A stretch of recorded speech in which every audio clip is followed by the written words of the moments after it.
Okay, let's just dive right into this by asking a pretty crucial question, especially for anyone who has ever stared blankly at a blinking cursor. How do you actually build a legal argument that won't completely collapse under scrutiny? Whether you're drafting a paper or prepping a brief, the sheer volume of information can be, well, overwhelming, right? So, where do you even start? Welcome to this explainer of the source material. Today, we're demystifying legal research by looking at it through a totally different lens. We're going to treat it exactly like constructing a building. We're looking at the architectural foundations of legal research methodology. You see, by shifting our mindset from just reading texts to building a structure, the whole process suddenly becomes predictable and, honestly, rock solid. So, here's the literal blueprint we're following today: 6 stages of construction, pouring the legal foundation, diving into specifics, reviewing literature, finding relevant case laws, compiling, and finally, the critical polish. To help visualize this methodology as we move through the steps, I want you to picture a funnel. We start with the absolute broadest context up at the top. Then we systematically narrow it down to specific literature and load-bearing case law.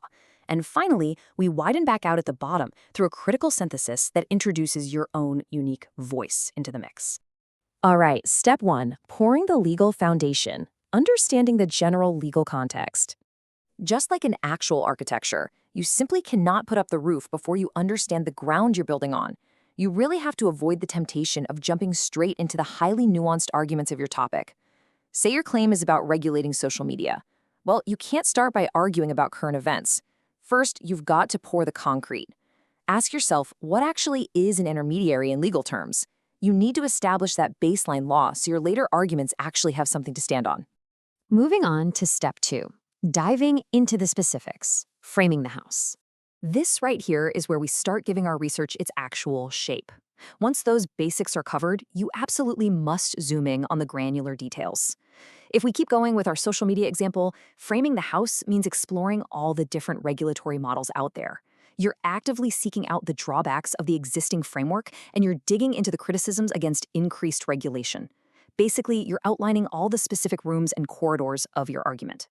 Which brings us to step 3, reviewing existing literature, seeing what is already built. You have to take a moment to look around and see what's already been built in the neighborhood. Now, you might be wondering, why spend time reading what everyone else has written? Because engaging with existing literature is literally the only way to ensure your perspective is actually novel. Let's face it, you don't want to build a house that looks exactly like the one right next door.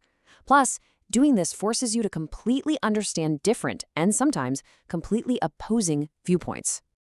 Next up is step 4, finding relevant case laws, the load-bearing walls. Guys, this is the most vital part of the structure. Without load-bearing walls, the roof is going to cave in, right? Relevant case laws are absolutely essential because they introduce you to the exact arguments made by judges in real-world scenarios. They take your highly theoretical topic and make it concrete. It pulls your research out of the academic clouds and plants it firmly into reality. But I need to issue a massive word of warning here, and honestly, it's something researchers constantly trip up on. You must meticulously verify your cases. You have to ensure the cases you're using haven't been recognized as bad law, or even worse, overruled by superior courts. Think about it. If you build your wall using defective materials, your entire argument is going to shatter the second it gets challenged. And to justify a case's true relevance, you really have to understand the difference between 2 key Latin terms. First up is ratio decidendi. This is the actual rationale or the core legal principle behind the judgment. This right here is your strong building material. Second is obiter dicta. These are merely incidental remarks made by the judge in passing. They are not the binding rule of law, so you absolutely must know which one you are leaning on. Almost there. Step 5, compiling and structuring, the inspection. Think of this as the inspection phase. And hey, if you only take away one thing from this explainer, let it be this pretty powerful warning directly from the source material. Extensive research stored in a haphazard manner can be extremely detrimental. You can have the most brilliant insights in the world, but if they're just a messy pile of notes on your desk, they're completely useless. Properly compiling your research gives you a roadmap and generates true clarity of thought.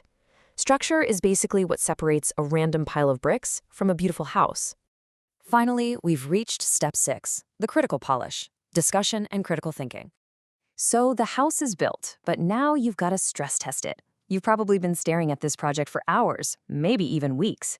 Discussing your proposed idea with teachers, mentors, or even close friends is a fantastic way to step back.